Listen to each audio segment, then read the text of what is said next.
What are some common issues with Audi? Common issues with Audi, Yeah. turbos, timing chains, Oh, belts, the name. How was it working as a mechanic in your younger days?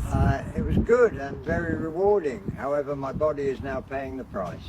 And how old are you, if you don't mind me asking? 26. How many of you in here think an Audi is your dream car? I'm going to please encourage you to do your research because for many owners, that dream quickly turned into a financial nightmare. Now, today we're going to be breaking down the most common and costly failures that turned these beautiful German machines into a total money madness. And it will make your mechanics happy or sad at the same time. But don't take it from me, take it from the experts I'm about to show you. Why do Audis cost so much to repair? The main thing about Audis, besides their parts being crazy expensive, is that the compartment, the engine compartment, is just super, super tight. And then also the way that they engineer things, they put everything on top of each other. So like the intake manifolds on top of the crossover tubes, sit underneath that, which then sits on top of a couple other things. And so as we go in, let's say we need to go do a water pump or an alternator on the car, we actually have to remove a bunch of things to actually get to the direction for the part that we need. So they're way more labor intensive just because more things are coming on and off. And the other part too is that Audis have got a lot of plastic components. And so if you've got the 120,000 mile car and you're going in and hit water pump here, the likelihood of something breaking just because of the fragileness of plastic is significantly higher too. You're going to have to order more parts in because unfortunately they're going to break. And this is no fault of the technicians, no fault of the shop here, it's just because of whole plastic that was hot and cold. The best thing for you and your vehicle is make sure, A, you're working with someone who's comfortable and willing to work on Audis that have the specialty tools that are needed, but worked them on the past. But then more importantly, just knowing that unfortunately the investment level is just because it takes a lot longer to repair that. And the fact that most modern cars now are built with a lot of plastics inside the engine compartment.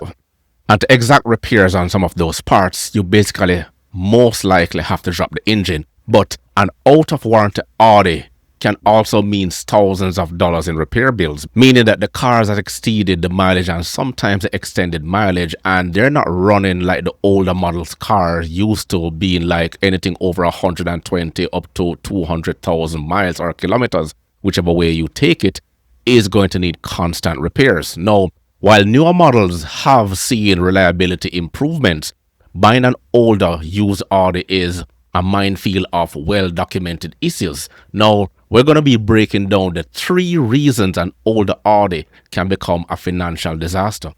Out of all entry level luxury brands, I think Audi might be the worst one. And this is coming from somebody who's owned hundreds of Audis. My particular issue with the Audis and their drivetrain is the fact that their timing chain continues to go bad. Don't get me wrong, a really great looking car, as you can see. I mean, it's real nice, but this is a 2013, and as you could tell, everything does look dated. So this is a 2013 Audi A6 with the 3.0 supercharger inside of it, and this vehicle doesn't have any issues at the moment, but I've had other A6s that had issues as well, and the common issue with them is the oil pulling, also has catalytic converter issues, and lastly, the timing chain. There's just so many other options that you could pick other than an Audi. In my opinion, I rank it BMW at the top, Mercedes second, and Audi third. And the only reason why is because of the issues. I know Benz has similar issues, but Audi is just notorious for the issues that I just listed. And the A6s, believe it or not, they run really, really well, especially when they're in tip-top condition. One of the most frequent parts going bad is the valve cover gasket. As he mentions, oil leaks. It's on top of the engine, and when it fails, you'll actually smell burning oil as it drips into the hot exhaust. Worse, that oil can seep into the spark plug area, and it's like pouring liquid into a live toaster. The oil fries the ignition coils, and it will cause the engine to misfire, and you will actually get an engine check light on your dash. I mean, replacing this gasket can mean it will run you between $300 to $600, but if you ignore it, you'll be adding the cost of new coils and plugs, turning a small leak into a four-figure problem. This is why I don't like Audis. Working on these cars is really not nice, and everything breaks apart. I know BMWs, it's a little different story. So this car, this Audi A7 with a 3-liter B turbo, you see 1 and 2 turbochargers, came in with oil leaks, and the oil leak was coming from the oil cooler, and the oil cooler sits here between the cylinder heads, underneath everything that is possible. So over that we have the EGR cooler, and then we have the intake manifold. By the way, you see this? This is the high pressure fuel pump. You know, you think, okay, so I just take off these 3 or how many screws, and I just take this out. No, you don't. You need to remove the whole entire turbochargers, so it's actually easier and faster to lower the entire engine down. This is just, by the way, I did it once on the car, never again. Why is it so difficult to give the client an estimate price for the repair? Because it is impossible to know everything. For example, this piece never broke on me. Never. I always was able to replace the seal. And while he's going on showing you the different interconnection with the engine going there, is that part of the misery and madness that comes with owning an Audi is the oil leak. The ignition coils are also notorious for common failure. Let's continue. Or, yeah, just remove it without breaking anything. But there's first time for everything. So this is this part. And we also had to replace this seal, and we'll replace the seal on this cover. So they are just couple of more parts. And the thing is, the car stays for an entire day or 2 on the lift, blocking the place to work. And I cannot charge the client for longer stay, but I will charge the client for the extra parts. I usually recommend intake cleaning of the intake manifold, but when I look at these intakes, I see they are very clean. There's like no deposit at all. This is why I don't like Audis. What? This is the second time in about a week I'm posting running about Audis and how they're cool designed. Not a bad car, but look, engine out. You know why we take the engine out? Just to do the DPF. Bear in mind, DPFs are such a common thing on cars these days. Even with the engine out, still going to be a pain in the arse to do. This is the second. See what I told you about taking out the engine? And he still has problems getting around certain parts. Another big problem is repairing an out of warranty Audi, which is inevitably going to happen, which is replacing an entire engine. Now, I'm going to explain that a little bit. A timing chain is like the conductor of an orchestra, and he's playing. The timing chain ensures that the engine parts, they are moving in perfect harmony. Now, a notorious issue was the timing chain tensioner in the Audi engine. That part keep the conductor's arm steady and not failing. And when it does, the chain skips a beat, the orchestra, it actually goes into chaos. If the piston slams into the valves, it will cause instant engine damage. If you can't catch the warning rattle you're hearing, you're going to be looking at replacing an entire engine costing more than $8,000.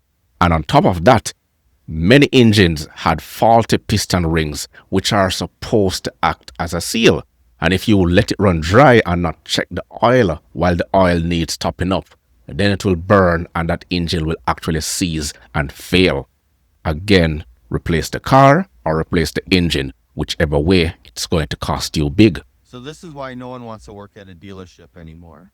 This car has a nail in its driver's side rear tire, but you look on the dash, driver assistance warnings, parking brake warnings, stabilization faults. This thing has 30 hard faults set in this car because of the tire pressure sensor. Now, you'd think you'd be able to pull this car in, take the nail out, put a plug in, and send it on its way. No, you have to do that and scan the car, erase all the faults, do a drive to readapt, all for a half hour. All for a half hour. And that's why the life of a mechanic is so hard. They have to be making sound decisions because it affects their lives. You don't want to be wasted all that knowledge, all that experience at one particular place, knowing that you could utilize those skills somewhere else. But I digress. If you want to know which German luxury cars to actually buy and which to run away from, make sure you subscribe for more deep dives. Yes, my people, good day. You see this? You see this right here, right? You see this? This is your pedals, right? Your pedals. I say I love Audi, but I hate Audi. Audi, boy, let me tell you, it's a love-hate relationship. I just love the way the cars, but man, the design. This right here in my hand, I had to remove. It says that's a gas pedal, brake pedal, clutch. And this right here, what? I bet you couldn't guess what I'm repairing. I bet you couldn't tell me. What am I repairing in this situation? Let me show you what I'm repairing. I'm replacing a clutch master cylinder. Clutch. This little thing right here. This little thing right here is what I'm replacing. And here it is. And to replace it, no. They couldn't make it so that you could, like all other makes, everybody else, you can replace their clutch master cylinder, not Audi.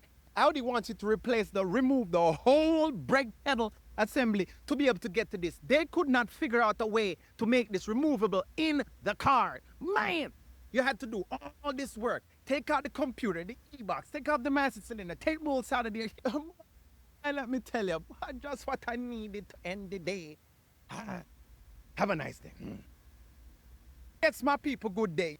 Yeah, that's Rastaman builds. But the thing is, even in the older model Toyotas, in order to replace the accelerator sensor, you have to replace the accelerator pedal itself. It comes built in with the sensor. What I'm about to show you is probably the worst design decision Audi has ever made. The brand new generation of Audis are just now dropping in the United States. We're talking the new A5, the new S5, Q6, A6, all of that. Audi's doing a complete overhaul of all of their models. And with that, every single new model is getting this exact interior layout. They're calling it the digital stage. As you can see, it's a wide flat screen skateboard type of screen, and then the passenger screen. Now, I'm gonna be honest, I think this looks pretty cool. The screens are pretty high tech at the passenger display. While a lot of people have a bunch of opinions about them, I personally think it's cool and it's a nice add-on because these are luxury cars. They're all about doing things that are over the top for no good reason.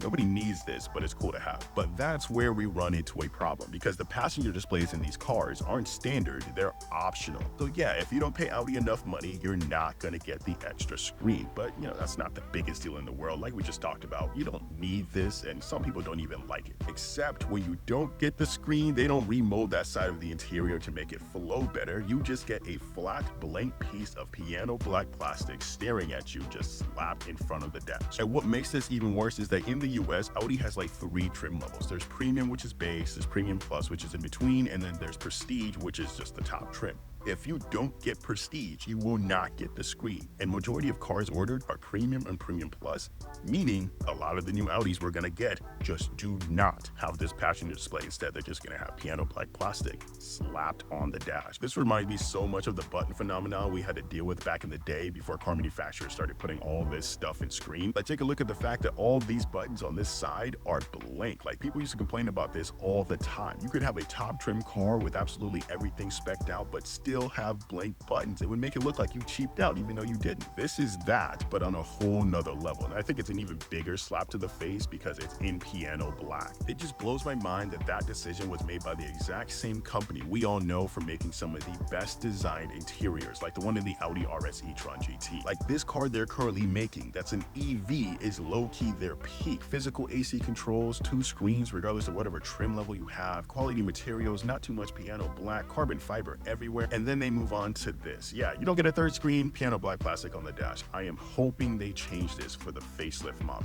Yeah, and basically what they do is put in all those features to catch the eye, and everybody's happy until the bill comes, because something will go wrong and then you'll realize it's interconnected with something else, which causes the check engine light to come on. That's how everything is connected these days. That's basically how they will catch you. Kia, Hyundai has been doing it.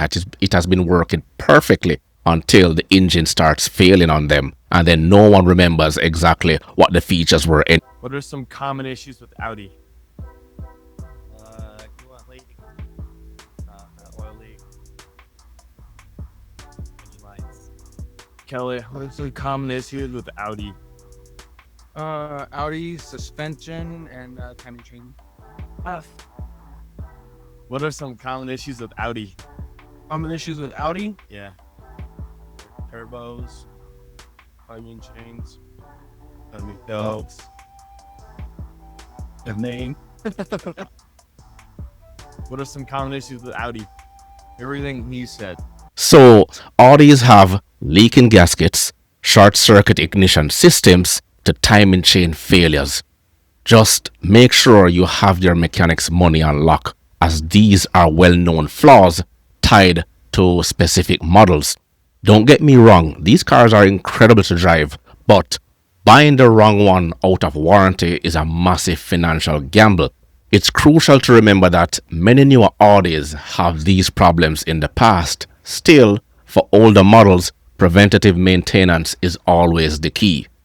Audi or Audi, however you guys want to call it, is the worst driven brand between Mercedes, BMW, and that for sure ticked off a lot of people. But listen, I love Audi myself. I love the RS lineup. I think they're really good cars. But when you compare them to the cars in any weight class that they make versus M and AMG, it's very hard to do so. Like, I feel like VW doesn't focus on the RS lineup as much as they should, and they don't give Audi and RS the proper funding because, you know, they got to take care of Porsche as well as other companies. Again, I want to make this clear. Not that the RS lineup is horrible, but it's just like, you can see that there's levels to it when you compare them to AMGs and M's. For example, you take the car like the Audi RS5. You guys seen all the videos on YouTube, social media, whatever the case is. That car will always lose to the M3, M4, and the C60. And 9 times out of 10, when it comes to Audi's cars, Audi R8 on the side, for the rest of them, everyone says that they're very underwhelming to drive. And also, I guess you can say not as engaging as like an M car or an AMG. And that's just how it is. Like, we all know this rivalry between BMW and Mercedes that's always been a thing. Very similar to Lamborghini and Ferrari. And at the end of the day, like I said, I love Audi. I love the RS lineup. I wouldn't even mind owning one day an RS7 or something crazy like that. But unfortunately, you really just can't compare them to M's and AMGs. Audi or Audi, however you guys want to call it. And he basically has a point. Audi needs someone to compete with. BMW competes with Mercedes, but Audi, in my opinion, they should make a concerted effort to join that race and be a part of that big three. Though, well, that's just my personal opinion. What's the most expensive Audi repair bill you've ever faced? Let me know in the comments below. Remember to grab a copy of my ebook, The Parts Manager Guide. The links are in the description box below. Stay sharp, stay educated, and I will catch you in the next one.